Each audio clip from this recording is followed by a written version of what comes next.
नमस्कार, मैं हूं दीपाली राणा। आप देख रहे हैं कमोडिटी राउंड अप। बात करेंगे सोने चांदी की, जहां पर तेजी लौटते हुए दिखाई दी है और इस पूरे हफ्ते बायस पॉजिटिव रहा है सोने और चांदी दोनों में ही।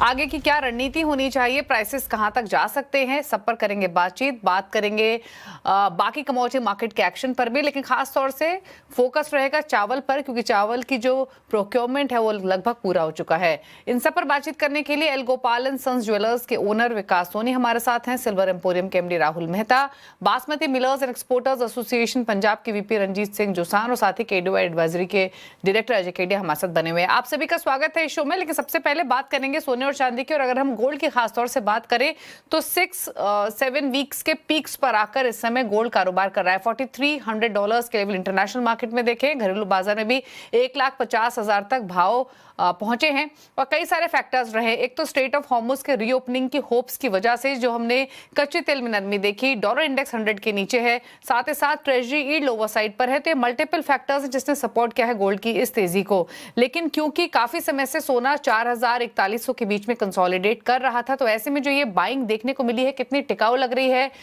डिमांड कैसी रह सकती है इन स्तरों से, फेस्टिव सीजन की किस तरीके की तैयारियां हैं, हर पर्सपेक्टिव से एक व्यू लेने की कोशिश करते हैं और इसीलिए सबसे पहले बातचीत करते हैं विकास सोनी जी से। विकास जी नमस्कार, स्वागत है आपका। तो पहले तो भाव को लेकर ही क्या सोच है आपकी, क्योंकि ज्यादातर लोग ये एंटिसिपेट कर रहे थे कि मिडिल ईस्ट क्राइसिस की वजह से प्राइसेस भले ही एक रेंज में हो, बहुत ज्यादा वाइब्रेंसी देखने को ना मिली हो, बट टिल दिवाली सबको होप्स यही थी कि प्राइसेस ऊपर की तरफ जाएंगे। तो जो रिएक्शन हमने स्ट्रेट ऑफ हॉर्मुज की रीओपनिंग की वजह से आते हुए देखा है, कितना सस्टेनेबल लग रहा है, क्या व्यू है प्राइसेस को लेकर? पहले नमस्कार दीपाली जी। मैंने आपके लास्ट शो में भी यही कहा था कि गोल्ड 3,900 4,000 के बीच में जो ये बार बार कंसोलिडेट करके 4,000 के लेवल को बहुत जल्दी नीचे नहीं जाने दे रहा है, तो डेट मीन्स की गोल्ड अब अपने आप में अब नई रैली स्टार्ट हो चुकी है जो एक बुलिश रन की तरफ मुझे लग रही है। और ये प्राइसेस अब हालांकि आज से बॉम्बे में आईएचएस भी स्टार्ट हो चुका है और लोग यहाँ जितने भी बड़े ज्वेलर है, छोटे ज्वेलर है, सबसे ज्यादा यहाँ बाइंग करने के लिए आते हैं। और ये मेरा लास्ट 20 इयर्स का एक्सपीरियंस है कि जब भी आईजेस स्टार्ट होता है गोल्ड हमेशा ऊपर जाना स्टार्ट हो जाता है। तो ये जुलाई अगस्त के बाद से गोल्ड अपने आप में फिर आगे पूरी सीजनेबल बाइंग होगी। और जो लोग वेट एंड वॉच पे थे कि इनका एक्सपेक्टेशन था कि 1,25 1,30 के आसपास सोना आएगा, अब मुझे नहीं लगता कि वो भाव हमें वापस देखने मिलेंगे। और आगे फ्यूचर में भी मैं बहुत बुलिश ही हूँ। मोस्ट प्रोबेबली दिवाली तक एक 60-65 की रेंज में मुझे गोल्ड दिख रहा है यहाँ से। ओके, तो प्राइसेस यहाँ से ऊपर ही जाने की पॉसिबिलिटी है। अच्छा, फिजिकल मार्केट में एक्शन कितना लौटा है? अगर हम पिछले 3-4 महीने पुराने लेवल से कंपेयर करें तो अब क्योंकि फेस्टिव सीजन की भी शुरुआत हो जाएगी, तो किस तरीके की बाइंग एंटिसिपेट कर रहे हैं, उसकी कुछ इंडिकेशंस अभी मिलना शुरू हुई हैं क्या? उसके इंडिकेशन एक दो दिन में देखने मिलेंगे दीपाली जी। हालांकि अभी भी क्या होता है, जब एक दिन में जब गोल्ड बढ़ता है तो लोग काफी एक साथ में नहीं आते हैं। वो एक दो दिन 4 दिन, ये जब ट्रेंड कंटिन्यू हो जाएगा तो अभी तो $100 $200 $150 तो 2-3 दिन में बढ़ के घट भी जाता है, घट के बढ़ भी जाता है। तो लोग अभी वेट एंड वॉच जो थे वो सब अब मुझे लगता है कि अब आगे बहुत अच्छी बाइंग देखने मिलेगी। और हालांकि अब नया ट्रेंड और नए डिजाइन और नए वैरायटी जो आगे जाके जो वेडिंग कस्टमर्स है उनको भी देखने मिलेगी। कितने रिकवरी एंटिसिपेट कर रहे हैं? जो डिमांड एकाएक हमने थोड़ी सी इम्पैक्टेड देखी थी, रिसाइकल गोल्ड का कंपोजिशन ज्यादा देखा था, क्या बदलाव आप कंज्यूमर बिहेवियर में यहाँ से एक्सपेक्ट कर रहे हैं? कंज्यूमर बिहेवियर डेफिनेटली मुझे ऐसा लगता है कि अब जो अ, नई बाइंग करने वाले हैं वो अब शोरूम पे आना स्टार्ट करेंगे। मुझे नहीं लगता कि अब बहुत ज्यादा वेट करने वाले हैं, क्योंकि एक 25 एक 30 की रेंज का जो वेट कर रहे थे अब वो देखने नहीं मिलेगा। और अल्टीमेटली एंड कंज्यूमर जब भाव बढ़ना स्टार्ट होते हैं तो उन्हें एक डर जो होता है कि नहीं और ऊपर नहीं चले जाए भाव, तो वो अब इस समय में आना चालू कर जाएंगे। और अगस्त के बाद में तो सीजन ही सीजन है। अब तो आगे जो अक्टूबर नवंबर के बाद में वेडिंग सीजन है उसकी तैयारियां अभी से चालू हो जाती है कस्टमर की। वो अपने डिजाइन सिलेक्शन और नेक्स्ट जो सीजनल बाइंग है, मुझे लगता है अभी अगस्त सितंबर बहुत अच्छा जाने वाला सबके लिए। अच्छा, एक चीज और क्विकली आपसे विकास जी, एक तो ये कि जब प्राइसेस मॉडरेट थे, रेंज में ट्रेड कर रहे थे, कितनी हेल्प मिली फेस्टिव और वेडिंग सीजन से पहले पुरानी इन्वेंट्री को क्लियर करने में, और प्लस क्योंकि प्राइसेस अब थोड़ा सा इंच अप हुए हैं, आप एक्सपेक्ट कर रहे हैं शायद प्राइसेस यहां से और बढ़ें, consumers definitely wait and watch करेंगे, बट अगेन जो लाइट वेट ज्वेलरी है या स्टडेड ज्वेलरी है वो ज्यादा ट्रेंड में रह सकती है। डेफिनेटली लाइट वेट अभी फास्ट मूविंग ज्वेलरी हो गई है, और ट्रेंडिंग ज्वेलरी में जो अभी जेनजी ज्वेलरी है, लाइट वेट वेरी मतलब बिलो 1 लाख की जो प्रोडक्ट है वो तो बहुत फास्ट मूविंग मूव करते हैं। जो फेस्टिव बाइंग होती है वो वेडिंग के कस्टमर होते हैं, और वो थोड़ा वेट करते हैं क्योंकि उनका पॉकेट साइज बड़ा होता है, और उन्हें ऐसा लगता है कि हमें थोड़ा वेट करके अगर गोल्ड का प्राइस नीचे आता तो हमें थोड़ा वेट करना चाहिए। बट जो छोटे ट्रेंडिंग ज्वेलरी है, लाइट वेट ज्वेलरी है, वो काफी मूव करने वाली है आगे, और वो हमेशा साल भर मूव करती है। हालांकि जो लास्ट 3 मंथ गए हैं वो सभी ज्वेलर्स और मैन्युफैक्चरर्स के लिए अपने आप में बहुत स्लो गए हैं, और सबने अच्छी तैयारियां की है इस बार आईजेस के लिए, और होप कि ये आईजेस सबके लिए एक नया मोड़ लेके आए, और मैं बहुत पॉजिटिव हूँ इसको लेके। और मुझे लगता है कि आने वाले समय जो 3-4 महीने दिवाली के बाद तक भी ज्वेलरी मार्केट बहुत अच्छा जाने वाला है सब रिटेलरों का, क्योंकि जो बाइंग पेंडिंग थी वो लोग अब आने वाले हैं, और वो अब करेंगे उसको कंप्लीट। वेल एक्सपेक्ट तो ये करते हैं कि रौनक लौटते हुए दिखाई दे, जो पेंडिंग बाइंग है वो इमर्ज होते हुए दिखाई दे। वेल थैंक यू विकास जी आने के लिए, हर पर्सपेक्टिव से अपने व्यूज शेयर करने के लिए। अजय केडिया हमारे साथ बने हुए हैं। अजय नमस्कार, बताइए आपकी राय क्या है सोने के भाव को लेकर। नमस्कार। देखिए दीपाली, मुझे लगता है कि यस, जून में हमने जिस ढंग से कच्चा तेल नीचे आते हुए देखा तो इन्फ्लेशन के कंसर्न थोड़े कम हुए, जुलाई में वापस बढ़े। बट जिस ढंग से मिडिल ईस्ट में तनाव थोड़ा कम हुआ है, कच्चा तेल ब्रेंट खास करके 79 के करीब पहुंच चुका है। ये सबसे बड़ा एक ट्रिगर पॉइंट है जहां पे अब लग रहा है कि जो हाइक सितंबर में हम एक्सपेक्ट कर रहे थे कि 80% की प्रोबेबिलिटी थी, फिर 67 हुई, अब 56 हो चुकी है। तो ये दर्शाता है कि कहीं ना कहीं इन्फ्लेशन अगर नॉर्मल रहता तो रेट हाइक नहीं होगा। दूसरा, डॉलर इंडेक्स 100 के नीचे ट्रेड कर रहा है। तीसरा, सेंट्रल बैंक चाइना 20 महीनों से कंसिस्टेंटली बाइंग कर रहा है। अब जो नई रिपोर्ट है उसके अनुसार यहाँ पे ईटीएफ में भी बाइंग लौटते हुए दिखाई दी है। कहीं ना कहीं मुझे लगता है ये सारे फैक्टर्स और एक बॉटम आउट भी टेक्निकली लग रहा है कि $4000 का बन चुका है। हालांकि कल के जो डेटा पॉइंट रहेंगे वो काफी इंपॉर्टेंट है, बट मुझे लगता है कि इमीडिएट में 4380 4400 का लेवल इंटरनेशनल में और डोमेस्टिक मार्केट में 1,51,000 का लेवल मिल जाए। यहाँ से कोई बड़ा करेक्शन तो नहीं, बट छोटा एक प्रॉफिट बुकिंग मिल भी जाए तो लेने का अच्छा मौका रहेगा। ओवरऑल मैं भी मानता हूँ कि अगर दिवाली तक की अगर बात करें तो हम फिर से 5,000 के करीब गोल्ड को जाते हुए देखेंगे, जो डोमेस्टिक मार्केट में आप मान के चलिए 1,60,000 का लेवल मिलेगा। हालांकि रुपए में थोड़ी मजबूती लौटी है वापस, बट रुपया मानसून को लेकर, एफआईएस को लेकर और साथ में कच्चे तेल का जो रिलीफ है वो तो मिला ही है, बट लेके चलना चाहिए। अभी तो एज ऑफ नाउ 1,51,000 तक का टारगेट है।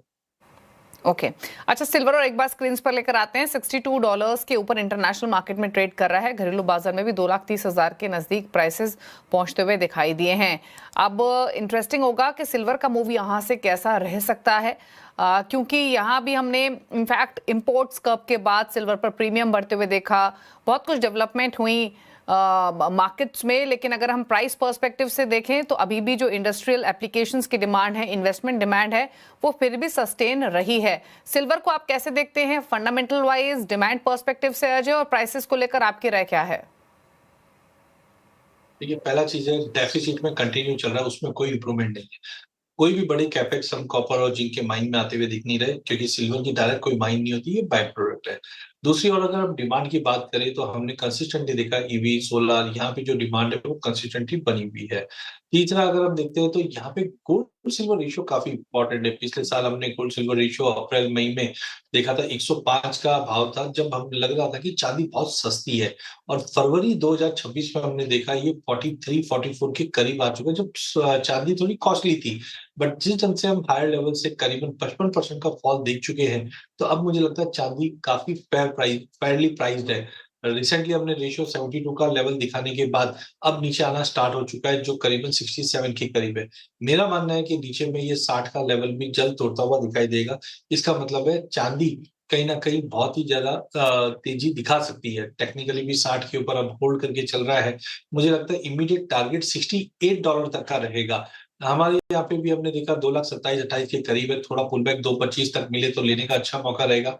2.20 का स्टॉप लॉस लगाना है। इमीडिएट टारगेट तो 2.35 का लगता है जो अगस्त में दिखे, बट कहीं न कहीं लग रहा है कि दिवाली तक हम फिर से प्राइसेज़ को $75 तक का लेवल हम इंटरनेशनल में और डोमेस्टिक मार्केट में लगभग 2.5 लाख से 2,55,000 का लेवल देख पाएँ। ओके, हमारे साथ राहुल मेहता भी हैं मौजूद, उनसे बातचीत करते हैं। एमडी हैं सिल्वर एम्पोरियम से। राहुल नमस्कार, स्वागत है आपका। तो पहले तो जो एग्जिस्टिंग फंडामेंटल्स हैं सिल्वर के, वो आपको कैसे दिखाई दे रहे हैं, कंसीडरिंग कि यहाँ पर हमने जो नेचर है वो गोल्ड के मुकाबले काफी डिफरेंट है, लेकिन काफी कंसोलिडेट किया है सिल्वर ने। अब जो स्ट्रेट ऑफ हॉर्मस के रीओपनिंग की बात हो रही है, गोल्ड में जो तेजी का रिएक्शन देखने को मिल रहा है, इंडस्ट्रियल एप्लीकेशंस, इन्वेस्टमेंट पर्सपेक्टिव से सिल्वर वैसे भी प्रिफर्ड चॉइस रहता है। कैसे देख रहे हैं आप एग्जिस्टिंग न्यूज फ्लो और सिल्वर का प्राइस रिएक्शन? चांदी में लास्ट 10 दिन में देखे तो काफी पॉजिटिविटी डेवलप हुई ओवरऑल। मार्केट ने लोअर लेवल्स पे अच्छा सपोर्ट लिया है और मोटा मोटी देखने जाते तो चांदी में अच्छी बाइंग भी चालू हो गई, बिकॉज एक जो रिटेल कंज्यूमर्स थे, जो फिजिकल डिमांड थी चांदी की, आर्टिकल्स की, बर्तन की, ज्वेलरी की, which forms a major part of the silver consumption in India, तो वो डेफिनेटली हम लोगों ने लास्ट 7-8 दिन 10 दिन में देखा तो काफी अप ट्रेंड दिख रहा है। और आने वाला जो टाइम है, जैसे फेस्टिव सीजन आ रही है, दिवाली आ रही है, नवरात्रि है, सो ये सब सीजन्स में, फेस्टिव सीजन में चांदी का ऑप्टेक बहुत बढ़ता है। तो जैसे जैसे चांदी की डिमांड और मे बी फिजिकल कंजम्पशन बढ़ेगा, हमें लग रहा है कि चांदी की प्राइसेस अभी भी सस्टेन रहेंगे स्ट्रॉन्गर में, और आने वाले टाइम में काफी नए हाइज भी दिखते हैं। नए हाइज में देखने जाओ तो बताओ लास्ट टाइम से कंपैरिजन नहीं कर सकते। चांदी में स्टेडी 20 से 25% का रिटर्न मिल सकता है ईयर ऑन ईयर, बट चांदी में जैसे लास्ट ईयर के कंपैरिजन के रिटर्न देख के चांदी में इन्वेस्टमेंट नहीं करना चाहिए। मुझे लग रहा है इमीडिएट बेसिस पे चांदी में करीब 2.5 लाख से 2,70,000 के आसपास चांदी लग रही है दिवाली के आसपास, क्योंकि डिमांड काफी स्ट्रांग रहने वाली है आने वाले महीनों के अंदर, और फिजिकल डिमांड काफी एक मेजर कंपोनेंट होता है चांदी की प्राइसेस को सस्टेन करने के लिए। हालांकि अभी भी इन्वेस्टमेंट डिमांड में अभी भी लोगों का इन्वेस्टमेंट डिमांड की तरफ अभी भी कॉन्फिडेंस नहीं है, पर जैसे जैसे प्राइसेस स्टेडी होंगे investment demand will also catch up. तो फिर प्राइसेस कहां तक जाते हुए आप देख रहे हैं? भले ही हम पिछले साल के लेवल्स ना देख सकें क्योंकि तब तो 4 लाख के पार भी निकला था, बट एटलीस्ट कितना अप्रिसिएशन या कितना सर्ज आप एंटिसिपेट कर रहे हैं? चांदी की हम लोग, मुझे पर्सनली जो लग रहा है आने वाले 2-3 महीनों के अंदर चांदी 2.5 लाख से लेकर 2,70,000 के आसपास चांदी आ सकती है, और जो नीचे लेवल की बॉटम है 2,15,000 के 2 लाख के आसपास बॉटम फॉर्म हुआ है, वो बॉटम स्ट्रॉन्ग रहना मेंटेन करना चाहिए, और 2.5 लाख से लेकर 2,70,000 तक इमीडिएट बेसिस पे लग रही है चांदी।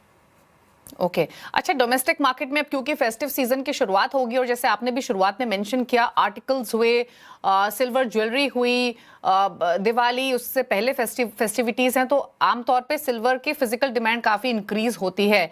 जो रिसेंटली रिपोर्ट्स थी, लास्ट मंथ भी हमने कई रिपोर्ट्स पढ़ी थी कुछ एजेंसीज के थ्रू की इंपोर्ट कब्स की वजह से जो अवेलेबिलिटी है वो टाइट हुई है, जिसके कारण कुछ प्रीमियम भी देखने को मिला है। अभी भी वो सिचुएशन परसिस्ट कर रही है कि, और क्या एग्जैक्टली स्थिति है? डेफिनेटली चांदी में जब इंपोर्ट के रेस्ट्रिक्शन थे, उसके कारण चांदी की डोमेस्टिक मार्केट्स में प्रीमियम भी चल रही थी। हालांकि अभी इंपोर्ट्स के फ्लो चालू हो गए हैं और डेफिनेटली प्रीमियम्स रिड्यूस हो गए, तो जो चांदी के पहले प्रीमियम चलते उससे प्रीमियम नहीं चल रहे, नेग्लिजिबल प्रीमियम पे चल रहे हैं, और डिमांड में लोकली चांदी काफी अवेलेबल है, तो इतनी चैलेंज नहीं है कि चांदी की अवेलेबिलिटी को लेकर चैलेंज है, जिसके कारण प्राइजेस में भी प्रीमियम्स हाई रहेंगे। Okay, well thank you Rahul आने के लिए शो में और अपने व्यूज देने के लिए, प्राइसेस को लेकर भी और डिमांड पर्सपेक्टिव से भी। अजय केडिया हमारे साथ बने हुए हैं। अब सोने चांदी पर तो बातचीत हुई, लेकिन आगे बढ़ते हुए एक नजर अब डालते हैं बेस मेटल्स पर आज के सेशन में। कच्चे तेल पर नजर डालते हैं। कच्चा तेल तो इनफैक्ट 7136 के आसपास घरेलू बाजार में ट्रेड कर रहा है, और इंटरनेशनल मार्केट्स में अगर ऑयल के प्राइसेस देखें तो कल काफी वॉलिटिलिटी रही थी। इनफैक्ट अजय, अगर हम कच्चे तेल की बात करें तो $80 के नीचे आया डिसाइसिवली, देन अगेन $80 के लेवल्स को रीगेन किया। तो जो भी हो रहा है यूएस ईरान पर्सपेक्टिव से, उसको मार्केट वॉच तो कर रहे हैं, बट मूव हम कोई डिसाइसिव न्यूज पर ही देख रहे हैं, ये चीज बिल्कुल क्लियर है। अभी एग्जिस्टिंग लेवल्स पर क्या राय है कंसीडरिंग जो भी डेवलपमेंट्स हुई हैं?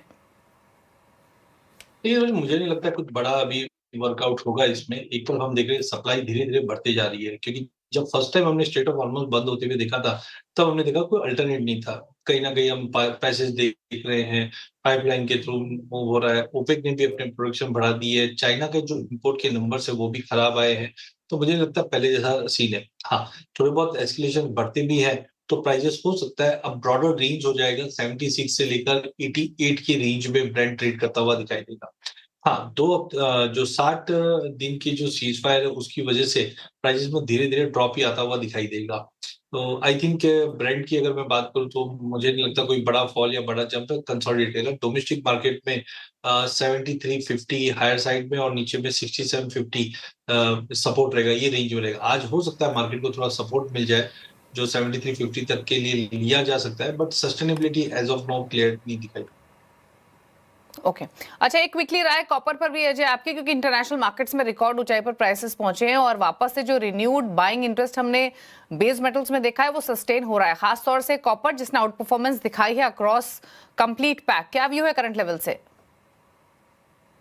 दीपाली, कॉपर और जिंक दोनों में मुझे लगता है अच्छे खासे ब्रेकआउट रहेंगे। कॉपर में भी हमने देखा कि अच्छी बाइंग भी लगी है, इन्वेंट्री को लेके कंसर्न है। प्राइसेस आज हालांकि फ्लैट ट्रेड कर रहा है, बट मुझे लगता है जल्द ये 1450 1480 की तरफ जाता हुआ दिखाई दे रहा है। मे बी हम 1360 तक का एक पुल बैक मिले, that will be a good point to री एंटर।